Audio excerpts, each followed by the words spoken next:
selamat datang dengan dia. Oh ya, dengan Ini Bu Dia. Ada rujukan dari dokter mau konsultasi ke ahli gizi di sini. Oh, iya. Ini Boleh saya lihat suratnya? Oke, silakan duduk, Mbak. Baiklah, terima kasih atas kunjungannya ya, Mbak. Perkenalkan, saya ahli gizi di sini. Nama saya Rianita Lasmana. Baik, ini atas saran dari dokter dirujuk ke sini, ya. Iya. Berarti sudah ada hasil diagnosa dokternya ya? Iya, sudah. Hasilnya karena ada demam tipoid ya, Mbak? Iya. Oke, ini udah pulang dari rumah sakitnya udah dari berapa hari yang lalu? Sekitar 3 atau 4 hari yang lalu. Oh iya, baik. Oke, pertama-tama kita lakukan ini pengukuran status gizi dulu ya, Mbak. Yang pertama ada pengukuran berat badan sama pengukuran tinggi badan. Oke. Kalau boleh permisi, Mbak, kita berdiri dulu pengukur tinggi badannya. Lurus. Mbaknya nggak ada cepolan kan ya? Iya, ada. Ya. Oke, boleh. Oke, Mbak. Iya. Tumitnya tolong ditempel ya, tumit bedasis Sudah. sama pangkok. Sama yang sudah pelan. Baik, Mbak. Silakan duduk. Tingginya 154. Kemudian berat badan terakhir ditimbang berapa ya, Mbak? 40. 40. Oke. Sebentar, Mbak, kita ada pengukuran satu lagi, yaitu pengukuran lila, supaya tahu status gizinya ya. Untuk yang pengukuran lila langsung. Boleh ditekuk dulu, Mbak? Iya.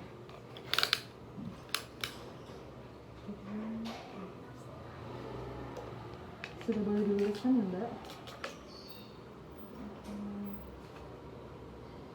Boleh dilemaskan aja, Mbak? Ya.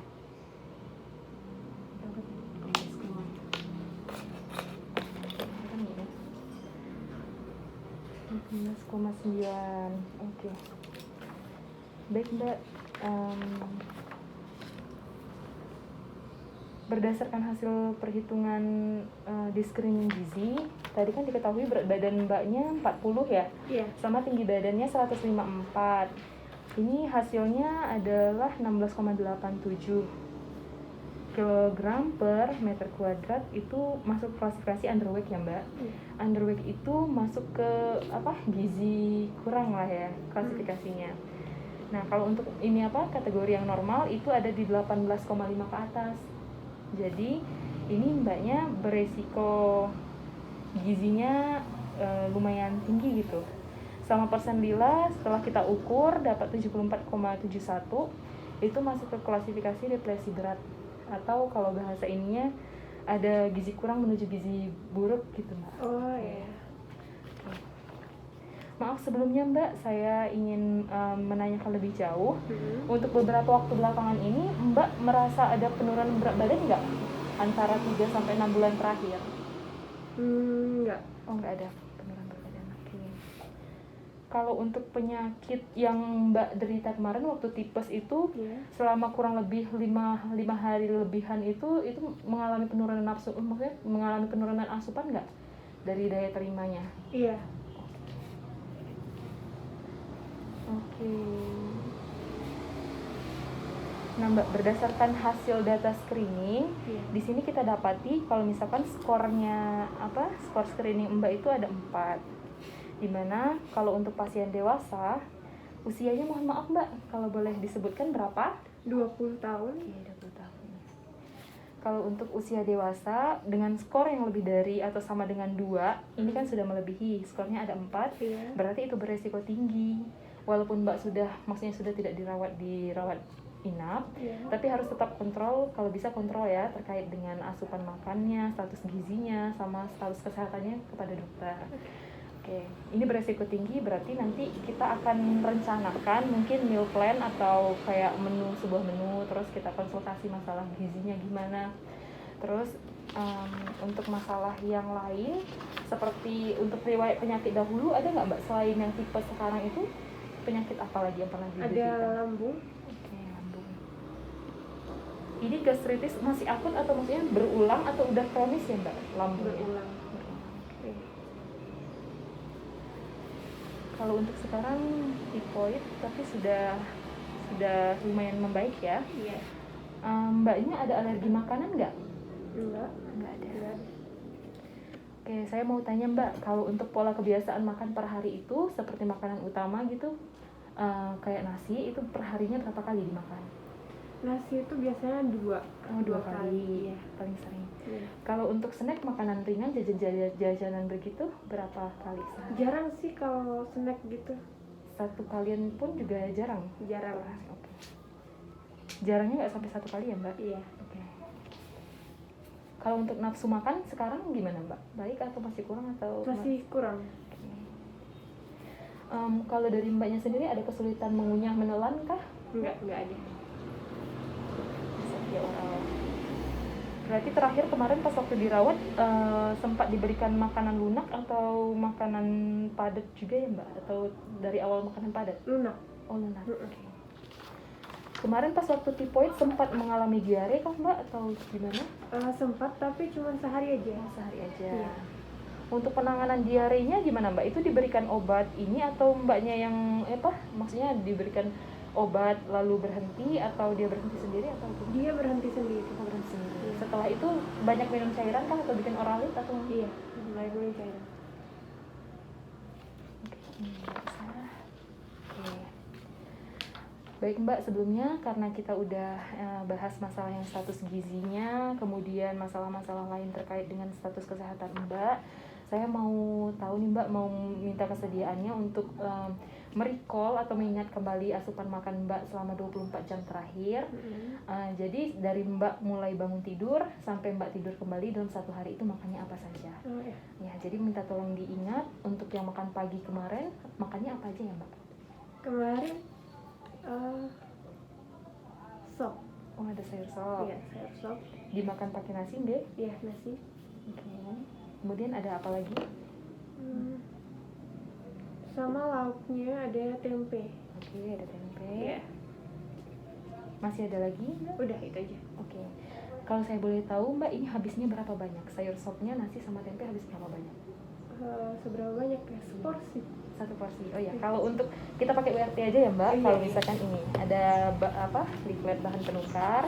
Kalau misalkan satu ukuran rumah tangga nasi, Iya. itu kan ada itu 1 centong ya. Iya. 1 centong itu beratnya sekitar 100 sampai 150.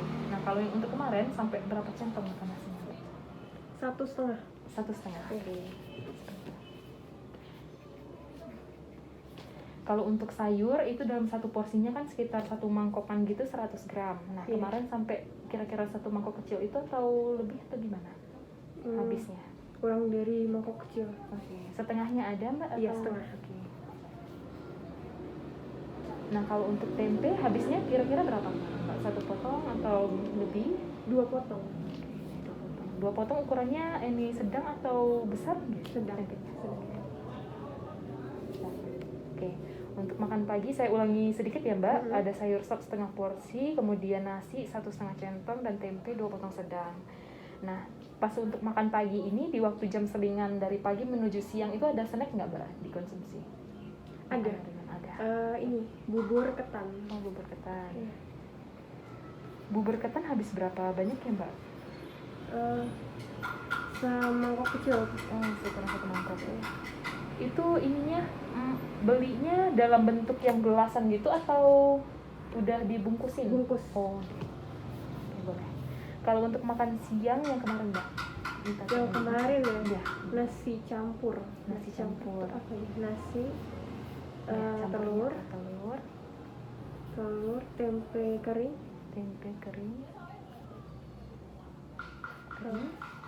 sambal, ada apa lagi? tahu apa sih namanya? Tahu goreng, tahu isi, tahu bacem, Tahu bumbu. tahu bumbu. Ya. Ada Sama lagi? tempe. Oh, ini tempe kering sama tempe bentuk Tempe bulat. goreng. Tempe goreng. Udah. Ini dicampur aduk sama rata atau satu-satu ininya bisa dideskripsikan nggak Mbak Di kira-kira? campur. Oh, dicampur. Kalau untuk nasinya sendiri kira-kira berapa centang itu? 2. Dia 2 centang. Iya. Telurnya full satu ini Satu atau- telur. Oh, satu telur ya. 1 butir. Kalau untuk tempe keringnya itu kira-kira banyak nggak, Mbak? Kalau 1 sendok, mungkin Oh, 1 sendok nasi. Semuanya mungkin 1 sendok nasi. Oh, iya. Sendok nasi. Semua yang pas tempe kering sambal sama tahu nih. Iya. Oke. Tempe gorengnya itu cuma 1 aja. Tempe goreng satu. Oke, satu. Nah, menjelang siang menuju makan malam, jam waktu makan malam itu ada selingan lagi nggak, Mbak? Enggak. Oh, enggak. Enggak ada. Di malam ada makan lagi? Kemarin malam terakhir? Enggak. Oh, enggak ada. Baik. Nah, kalau berdasarkan hasil dari recall ini kan, Mbak, kalau kita lihat untuk pemilihan penerapan porsi gizi seimbang itu dalam 1 hari ini dianjurkan untuk orang dewasa. Pedoman gizi seimbang itu dia menerapkan kalau makanan pokok itu kira-kira porsi makanan pokok, mau itu dari kentang, mie, bihun atau sumber karbohidrat lain gitu, boleh dikonsumsi kira-kira dalam 1 piring itu porsinya segini. Nah, kalau untuk lauk pauk itu seperti ikan, kemudian ayam, daging. Kan protein ada 2 lauk pauk, ada yang nabati sama yang hewani. Kalau yang nabati kayak tempe, tahu gitu. Nah, itu kurang lebih porsinya itu bisa digabungin sekitaran ini, Mbak ini. Kemudian untuk konsumsi buah-buahan juga dianjurkan sama, seimbang sama lauk pauk.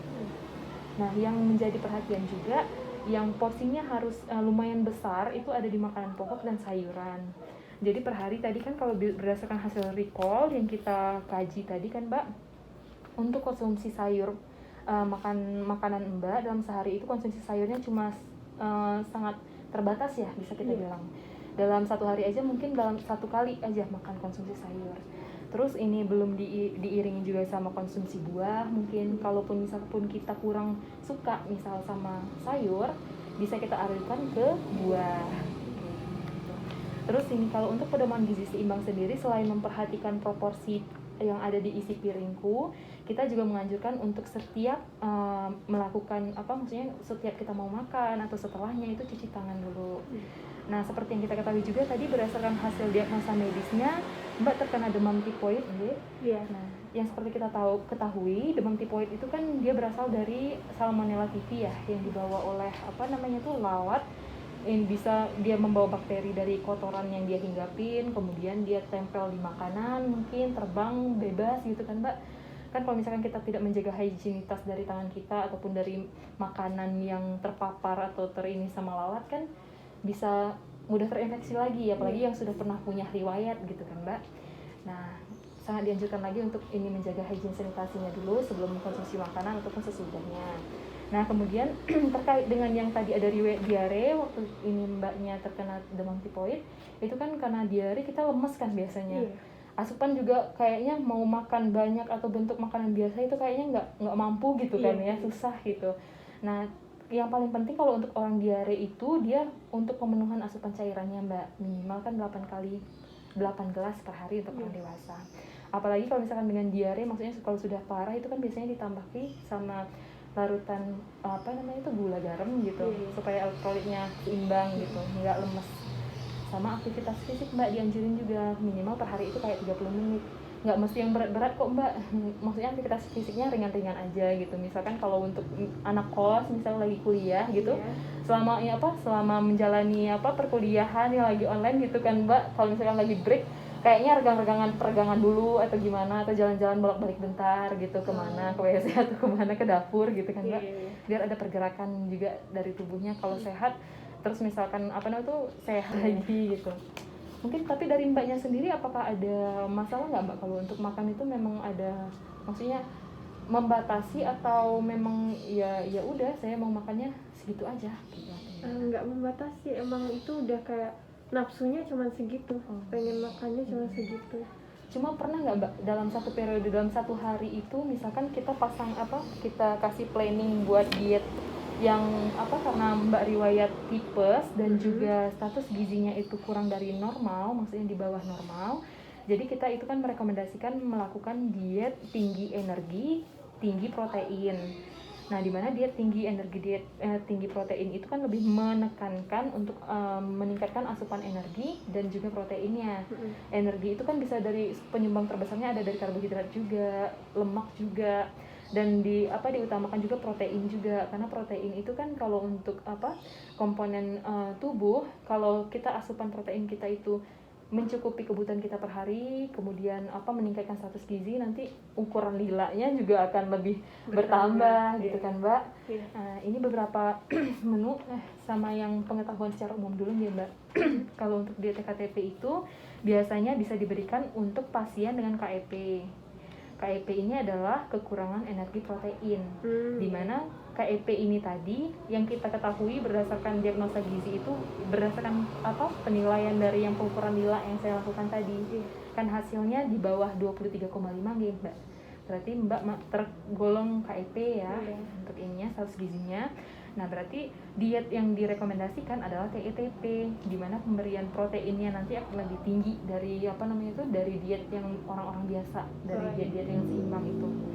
Nah, kemudian selain dari KEP juga ada juga untuk beberapa pasien dengan kondisi khusus kayak pasca bedah, ada trauma multiple, kemudian ada kemoterapi, radioterapi, pasien-pasien kanker, kemudian pokoknya pasien-pasien yang ada penyakit infeksi dan membutuhkan kalori atau energi yang lebih tinggi untuk menunjang kesehatannya.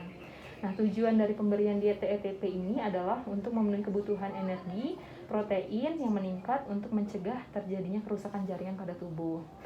Nah, seperti yang kita ketahui tadi kan kalau misalkan protein juga bisa membantu kinerja dari obat, misalkan Mbak mengkonsumsi obat waktu dirawat itu ya. Nah, juga untuk kerusakan jaringan ini kalau misalkan kita surplus terus ininya, maksudnya bukan surplus, mohon maaf, kalau kalorinya kurang terus dari kebutuhan, kan cadangan-cadangan diambil dari ini ya, dari cadangan-cadangan tubuh kita, jadi dipecah-dipecah, terjadi kerusakan jaringan. Lama-kelamaan maksudnya simpanan dipecah terus, kan kita akan lebih kekurangan zat gizi, kekurangan gizi.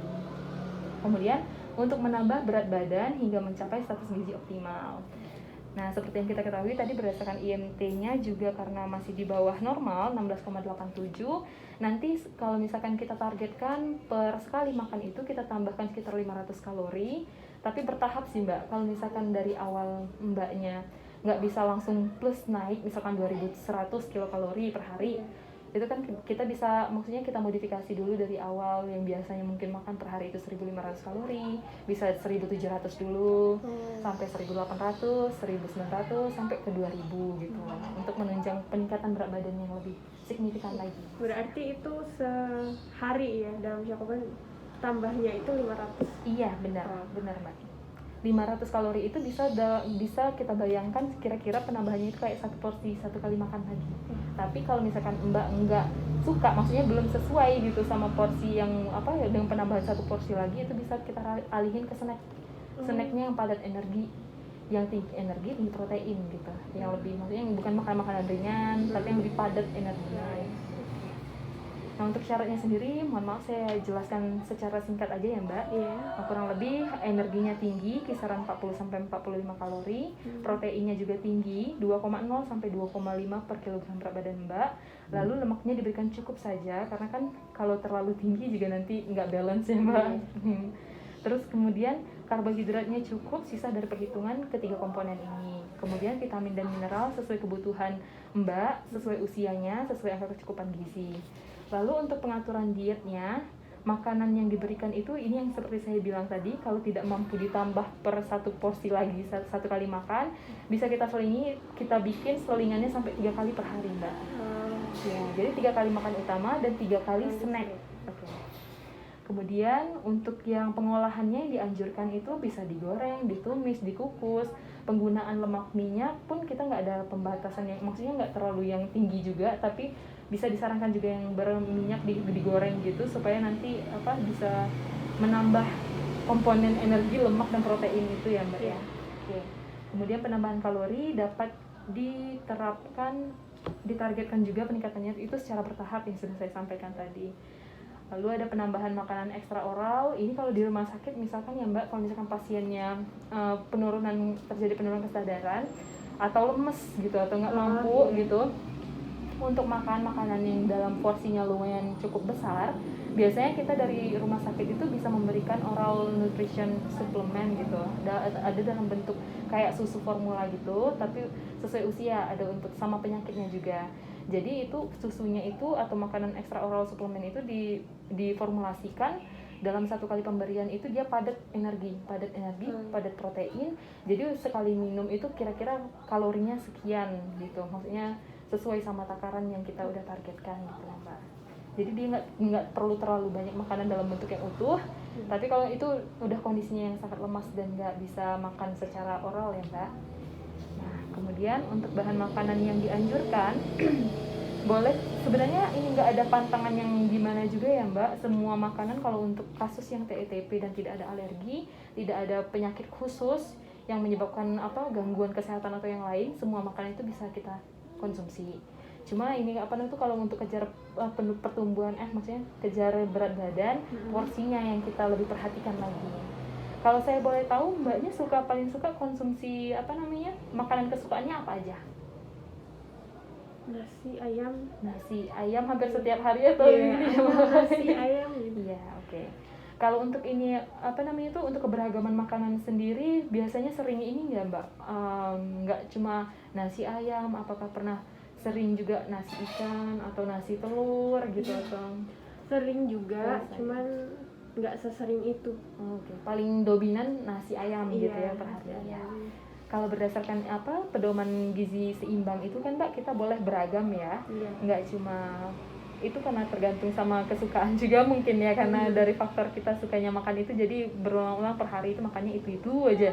Nah, boleh kita sumber proteinnya itu boleh dari ikan, boleh dari telur. Selain protein hewani juga ada yang nabati juga. Dalam per hari itu bisa konsumsi tempe, tahu, terus oncom atau pokoknya kacang-kacangan gitu boleh. Kemudian tadi juga untuk yang sayur-sayur buahnya juga jangan dilupakan ya Mbak, setiap harinya ada. Kalau orang dewasa itu minimal kayak sekitar 25-30 gram per hari untuk konsumsi serat. Jadi kalau misalkan serat kita terpenuhi, nanti untuk BAB-nya lancar, saluran pencernaannya bagus gitu, baik, bakterinya bagus, ususnya di dalamnya kan, jadi nggak ada masalah di saluran pencernaan. Kemudian yang tidak dianjurkan ini sih Mbak, ada makanan yang merangsang saluran cerna, misalkan untuk makanan yang terlalu pedas. Tadi kan udah ada kita rekap ya, Mbaknya udah punya riwayat asam lambung deh. Iya. Kalau udah punya riwayat asam lambung, kira-kira pernah pengalaman nggak Mbak ini pas waktu makan pedas itu jadi tiba-tiba panas ya? Ya, tiba-tiba panas, terus asam lambungnya naik atau mual muntah itu jadi gimana? Pernah. Iya. Nah itu tidak kita sarankan ya bahwa dikonsumsi. Kalau bisa dibatasin. Kalaupun ingin konsumsi cabai, paling nggak levelnya nggak yang sampai pedas sampai merangsang saluran cerna kemudian memperburuk kondisi dari asam lambungnya tadi. Kemudian makanan yang dimasak dengan banyak minyak atau santan. Ini kalau untuk konsumsi Mbaknya sendiri, polanya sering nggak makan kayak masakan Padang gitu tiap hari, apa yang kental-kental, apa lebih ke bening-bening? Enggak, lebih ke bening-bening. Oh iya, oke, nggak masalah berarti ya. Kemudian minuman rendah energi, ini banyak ya Mbak, kalau anak-anak kuliahan kadang minumnya soft drink, minumnya Fanta, Sprite, itu sering dikonsumsi atau gimana Mbak? Enggak. Jarang. Ngeteh atau ngopi sering juga Mbak per hari? Oh iya. Oke Mbak. Selain itu Mbak, kalau saya boleh tahu lagi, kira-kira ada halangan atau hambatan lain nggak Mbak dalam menjalani diet, kalau misalkan untuk pemenuhan kebutuhannya itu, ataupun masalah untuk yang ke depannya atau masalah penyakitnya itu, kira-kira ada masalah, ada yang mau diinikan nggak, dikonsultasikan lagi nggak? Enggak Mbak, udah cukup baik. Sudah cukup, oke. Nah ini satu lagi ya Mbak, kita mau kasih contoh menu makan sehari yang bisa mungkin Mbak terapkan di rumah atau di kosan Kalau untuk makan pagi nanti bisa makan nasi biasa karena nggak ada gangguan secara oral juga ya. Kemudian ada menu telur bumbu kuning, bisa menyesuaikan porsinya. Kalau sanggup sampai 2 biji per sekali makan sih nggak apa-apa, asalkan sesuai sama perhitungan kebutuhan ya Mbak per hari. Terus tumis buncis, kemudian ada tempe tahu boleh juga ditambahkan. Kemudian untuk selingan satu ada contohnya kayak jus buah Mbak, terserah jus buahnya bebas, mau jambu biji, mau melon, mau semangka. Oke, kemudian makan siang ada nasi, ikan pepes, tempe orak-arik, kayak menu Mbak yang di recall. Iya. Kemudian ada sayur bening wortel sama diselingi lagi sama buah supaya seratnya tercukupi dalam 1 hari. Iya. Kemudian selingan yang kedua ada roti bakar. Nah, untuk konsumsi yang sumber karbohidrat yang tinggi kayak gitu sering nggak Mbak, kayak cemilan mie, roti, atau yang tepung-tepungan yang dari bahan dasarnya tepung-tepungan? Kalau cemilan tuh sering sih. Oh, sering. Iya. Lebih ke snack-snack ciki-micin atau yang lebih padat? Oh, Tapi iya. itu tuh tergantung pengen makan atau enggaknya. Kalau Oh. pengen makan ya bisa nyemil itu, kalau Oke. enggak pengen Kalau makan lagi nggak mood, iya, lewatin aja lewatin, gitu. ya. Iya. Oke. Kalau memang benar ini Mbaknya ingin menaikkan berat badan, saya cuma bisa pesan-pesan gini loh Mbak, kita niatnya dari diri kita sendiri ya. Kalau Iya. misalkan kita apa maksudnya orang lain sudah memotivasi, sudah mengedukasi sedemikian rupa, tapi kalau memang dari diri kitanya sendiri belum, maksudnya tidak terlalu menekankan, oh saya oke deh mau program, saya tahu saya ini apa status gizinya kurang dan saya ingin menaikkan berat badan, tapi kayaknya makan kayak gini mager deh sampai 3 kali juga selingan, kayaknya aku nggak mampu deh, nggak ini, belum ada itikat yang kuat dari dalam diri. Iya. Itu kayaknya apa maksudnya progresnya mungkin nanti akan lama gitu, atau mungkin stuck di tengah jalan, nanti balik lagi sama tabiat yang lama gitu loh Mbak. Jadi pesan saya ya harus dari diri kita sendiri, perkuat dari dalam diri kita sendiri, baru nanti dietnya itu bisa berjalan lama gitu, bisa langgeng gitu loh Mbak, bisa dijalanin terus. Tapi nanti kalau misalkan sudah ada kenaikan berat badan, jangan lupa kalau misalkan beneran naik, dan jangan sampai mengarah ke obes juga ya Mbak. Soalnya kan iya, sekarang di Indonesia sedang marak-maraknya gitu masalah gizi kurang atau underweight, tapi ada double burden juga, ada masalah gizi lebih juga ternyata. Jadi itu kan kalau bisa yang sedang-sedang saja, di tengah-tengah ada normal. Oke. Nah, mungkin seperti itu Mbak yang bisa saya sampaikan untuk Mbaknya. Mungkin kalau misalkan ada ada yang ingin ditanyakan lagi, atau hal yang terkait kurang jelas, atau yang mau dipertajam lagi, mau pengaturannya seperti apa, mekanismenya seperti apa, Mbak boleh menghubungi saya lagi nanti ya. Untuk pembimbingan berikutnya juga boleh. Nanti saya mau minta minimal kita melakukan konseling ini setidaknya ada 3 kali ya Mbak. Nanti kalau misalkan ini pertemuan pertama, di pertemuan kedua nanti saya akan coba menggali lagi apakah sudah ada sedikit perubahan terkait dengan diet yang Mbak jalankan.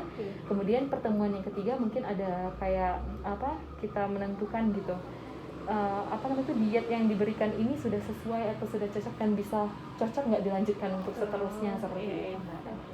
Sama sambil dievaluasi juga, mungkin Mbaknya lebih condong, lebih enakannya itu gimana gitu, diatur semampunya pasien dan tidak terlalu memberatkan, dan kalau bisa diet itu bisa berlangsung, bisa dijalani sesuai dengan kemampuan pasien dan tidak memberatkan, seperti itu ya Mbak. Oke, mungkin dari saya mungkin sekian dulu ya Mbak. Kalau misalkan ada yang kurang-kurang atau yang ingin mau ditanyakan lebih lanjut, udah cukup. Oke. Baik Mbak, ini mungkin ini sudah selesai masalah konselingnya. Baik, untuk pertemuan berikutnya mungkin kita jadwalkan di minggu kedua ya Mbak. Hari ini hari Sabtu, berarti di Sabtu depan. Ini kartu nama saya. Kalau misalkan Mbak ada ini lagi, maksudnya ada yang ingin konselingkan secara langsung ataupun mau datang lagi kembali ke sini, bisa hubungi saya langsung Mbak. Baik. Ya, makasih atas waktunya Mbak. Hati-hati. Sehat-sehat ya Mbak. Semoga bisa diterapkan di rumah.